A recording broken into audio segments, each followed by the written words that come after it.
તો એક આપણે તોહરામાં થોડું તેલ લઈ લઈશું. પહેલાં તેલ ગરમ થાય પછી આ ડુંગળી અને ટામેટાં, આદુ લસણની પેસ્ટ પહેલાં નાખીશું. તો આપણું તેલ ગરમ થઈ ગયું છે, તો આપણે પહેલાં આદુ લસણની પેસ્ટ નાખી દઈશું.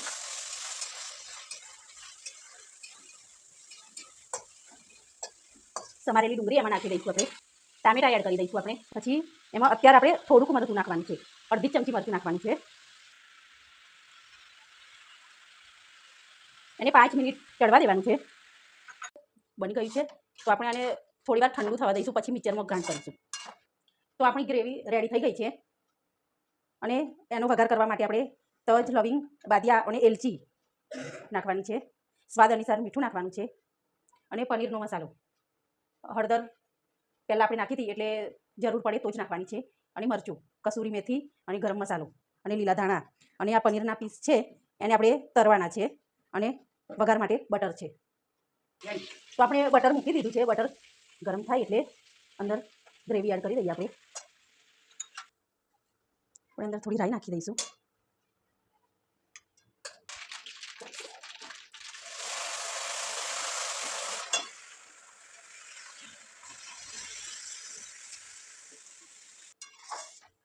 દસ મિનિટ શેકાવા દેવાની છે ને ત્યાં સુધી આપણે થોડી વાર ઢાંકી લઈશું. પહેલાં ત્યાં સુધી પનીર તરી લઈશું. આપણે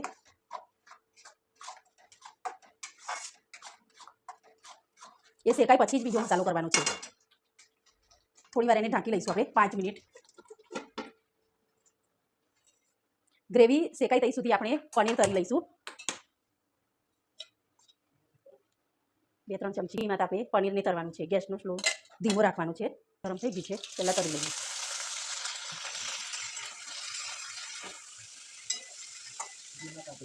ધીમા તાપે હલાવીશું એટલે સરસ તરાઈ જશે.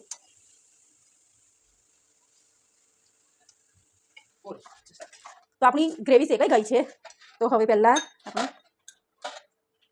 મરચું નાખીશું. એટલે વધારે તીખું જોઈએ તો તમારે એ પ્રમાણે નાખવાનું છે. અડધી ચમચી હળદર, પનીરનો મસાલો એડ કરી દઈશું. આપણે પછી સ્વાદ અનુસાર મીઠું નાખવાનું છે અને ગરમ મસાલો નાખવાનો છે. હવે આપણે પનીરના પીસ નાખી દઈશું. તો આપણે તરેલા પનીરના પીસ અંદર એડ કરી દીધા છે. કસૂરી મેથી નાખી દઈશું. આપણે